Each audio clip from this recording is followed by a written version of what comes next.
Hello guys. सो यार, देखो कई बार ऐसा होता है कि हमारे पेज में कई सारे एलिमेंट्स होते हैं और हमें चूज़ करना पड़ता है किस एलिमेंट पे हम क्या प्रॉपर्टी लगाना चाहते हैं, किस तरीके का उसका हम अपीयरेंस बनाना चाहते हैं। तो यहाँ पे हमारा काम आता है selectors in C S S. So hello guys, welcome to Easy Coders. So in this video we'll be continuing with our HTML and CSS fundamentals, and we'll be studying about selectors. So welcome to Easy Coders and let's start. Okay, so let me take you to my VS Code screen. Okay, so this is my VS Code and this is the first code that we have written. तो आज के video में हम बात करने वाले हैं selectors in C S S. सो देखो बेसिकली मल्टीपल सेलेक्टर्स होते हैं, जैसे रूट सेलेक्टर होता है, यूनिवर्सल सेलेक्टर हम जिसे कहते हैं।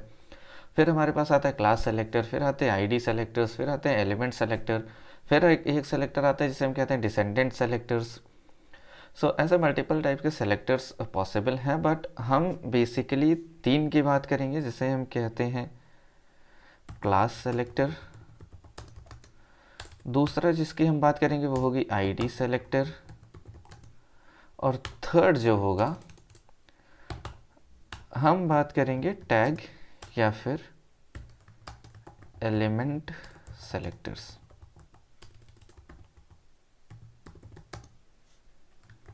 ठीक है। सो ये हमारा करंट स्टेट है। अब हम बात करते हैं सेलेक्टर्स के बारे में। चलो अब एक एक करके स्टार्ट करते हैं। तो पहले हम बात करेंगे क्लास सेलेक्टर के बारे में। नहीं, पहले हम बात कर लेते हैं टैग सेलेक्टर, टैग या फिर एलिमेंट सेलेक्टर। देखो टैग या एलिमेंट सेलेक्टर क्या होता है? Implements the properties on the particular tag.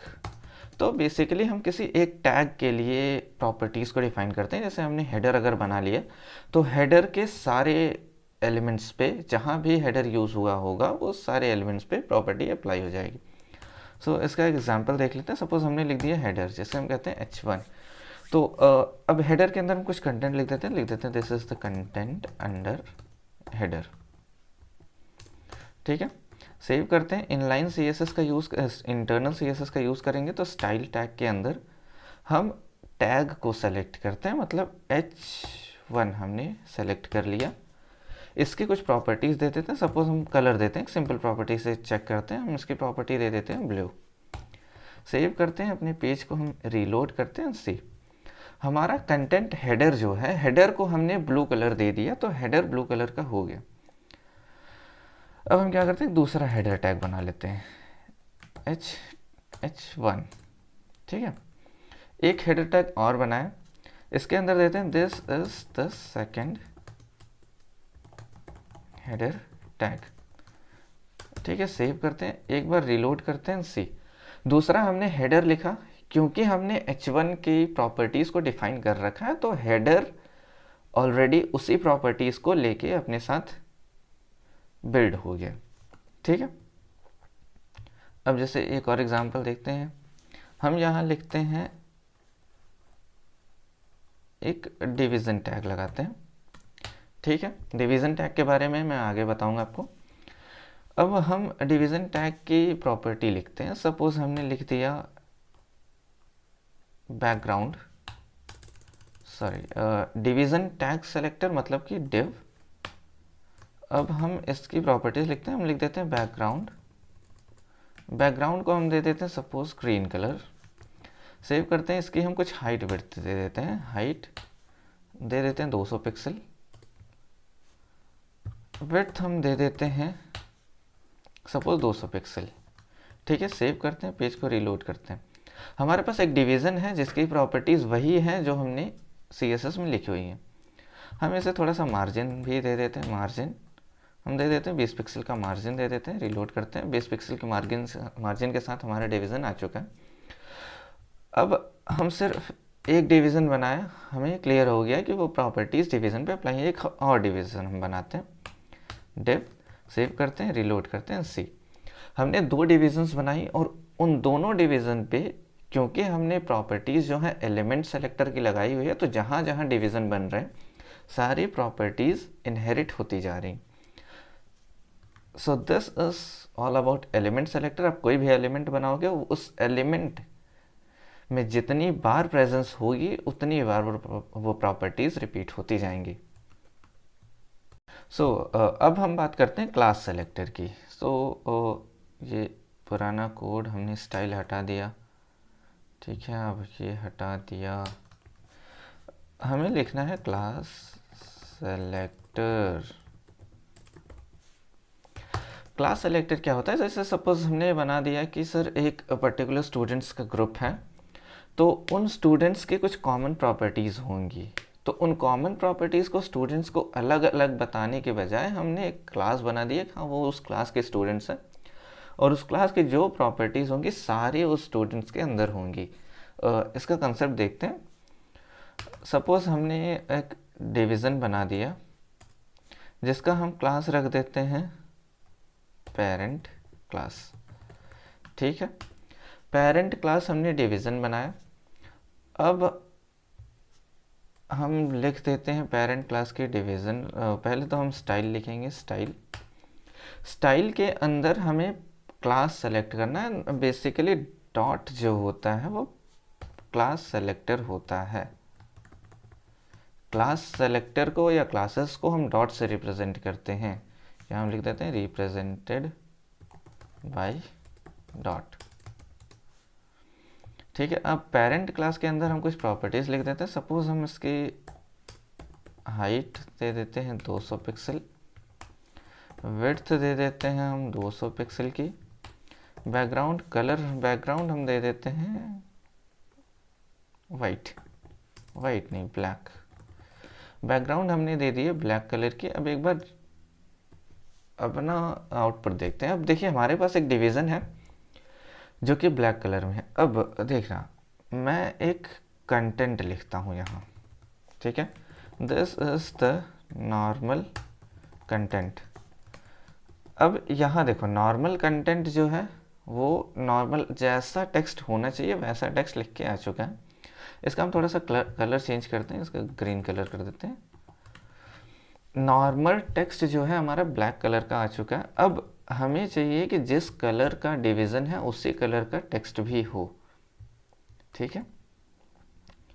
तो अब देखो, पहली बात तो टेक्स्ट पे जो भी कलर लगता है उसके लिए हम प्रॉपर्टी कलर यूज़ करते हैं। तो इस पे हम लिख देते हैं कलर, ठीक है। कलर हम लिख देते हैं ग्रीन, कलर भी हमने ग्रीन दे दिया। अब भी देखो हमारा कंटेंट जो है वो ब्लैक कलर का है। अब इसे हम लाते हैं पेरेंट क्लास के अंदर। अगर हम इस कंटेंट का नाम पेरेंट क्लास के नाम पे दे दें तो ये कंटेंट भी ग्रीन कलर का हो जाना चाहिए। मैं दे देता हूँ स्पैन, एक स्पैन टैग के अंदर इसे इनक्लोज कर देते हैं, टेम्परेरी टैग। इसका हम क्लास दे देते हैं पेरेंट क्लास। सेव करते हैं, रीलोड करते हैं एंड सी। स्पैन का हमने बैकग्राउंड कलर क्या दिया था? स्पैन का बैकग्राउंड कलर ग्रीन है। हम एक बार बैकग्राउंड कलर अब चेंज करते हैं और इसे करते हैं येलो। सेव करते हैं, रीलोड करते हैं। इसमें हम थोड़ा सा मार्जिन देते हैं, मार्जिन हम देते हैं 20 पिक्सल का। Save and reload.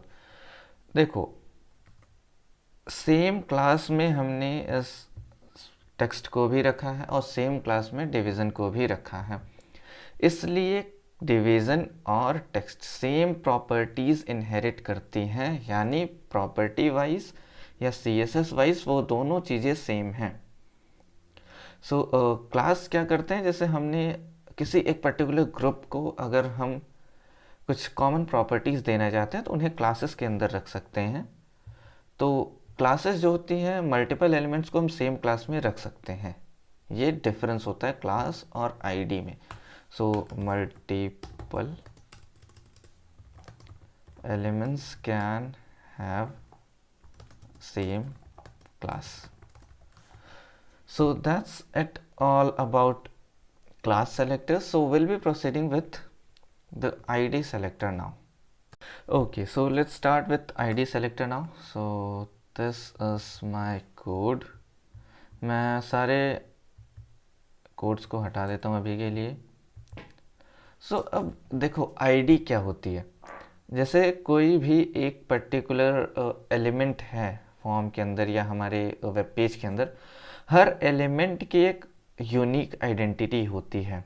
तो उस एलिमेंट को यूनिकली आइडेंटिफाई करने के लिए हम उसे एक आईडी देते हैं. तो सपोज़ हमने दे दिया कि सर एक हम डिवीज़न बनाते हैं. डिवीज़न की हम आईडी दे देते हैं. सपोज़ हमने दे दिया फर्स्ट डिव. ठीक है, फर्स्ट डिव हमने डिवीज़न दे दिया, उस डिवीज़न की आईडी दे दी. अब देखो आईडी सेलेक्ट करने के लिए हम हैश फंक्शन का यूज़ करते हैं. ID selector uniquely identifies each element in the web page. Her element के लिए एक यूनिक आईडी होती है, आईडी रिपीट नहीं होती गाइस. अब क्या करते हैं हम, इसे हम दे देते हैं it is represented by hash. Sorry, by hash. Hash से आईडी को हम रिप्रेजेंट करते हैं. अब आइए डिवीज़न जिसकी प्रॉपर्टी या जिसकी आईडी हमने दे रखी है फर्स्ट डिव, इस पर कुछ प्रॉपर्टीज़ लगाते हैं. अब देखो हैश लगाया, हमने लगाया फर्स्ट डिव. फर्स्ट डिव को हमें प्रॉपर्टीज़ देनी है, तो हम फर्स्ट डिव जो होता है यूनिक आईडी है. फर्स्ट डिव अगर हम दूसरे किसी एलिमेंट को देंगे, हालांकि नॉर्मल HTML में हम कोई कैलकुलेशन कर नहीं रहे हैं, तो हमारी हो सकता है कि हम आईडीज़ डुप्लीकेट रख दें by mistake. But please avoid this, क्योंकि अगर आप डेटा के साथ काम करोगे, जावास्क्रिप्ट के साथ काम करोगे, तो मे बी दिस में कॉज अ ब्लंडर इशू. अब इसकी हम क्लास दे देते हैं. इसकी बैकग्राउंड दे देते हैं हम येलो कलर की. एक बार चीज़ों को और रिलोड करके देख लेते हैं. Ctrl+R. Let me see what issue is.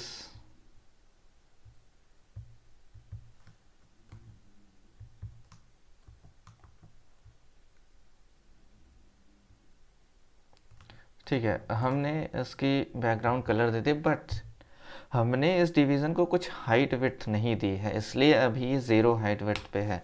तो इसकी हम कुछ हाइट दे देते हैं, सपोज 200 पिक्सल. कुछ विड्थ दे देते हैं 200 पिक्सल. सेव करते हैं, अब रीलोड करते हैं. See we have a division with 200 pixel height and width and background colour with yellow.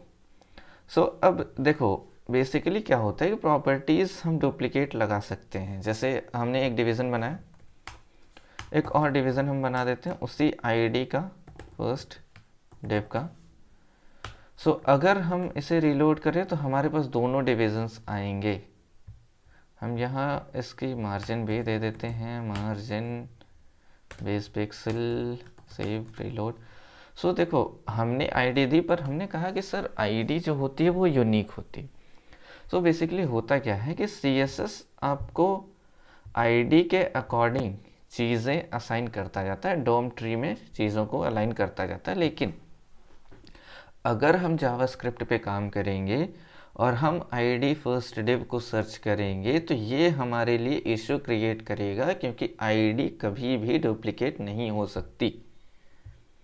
Okay, this is the basic concept of ID selector. ID हमेशा unique रहेगी. क्लास मल्टीपल हो सकते हैं, क्लास डुप्लीकेट हो सकते हैं, एक ही क्लास में मल्टीपल एलिमेंट्स आ सकते हैं, बट एक डिवीज़न या एक आईडी का एलिमेंट सिर्फ एक होना चाहिए.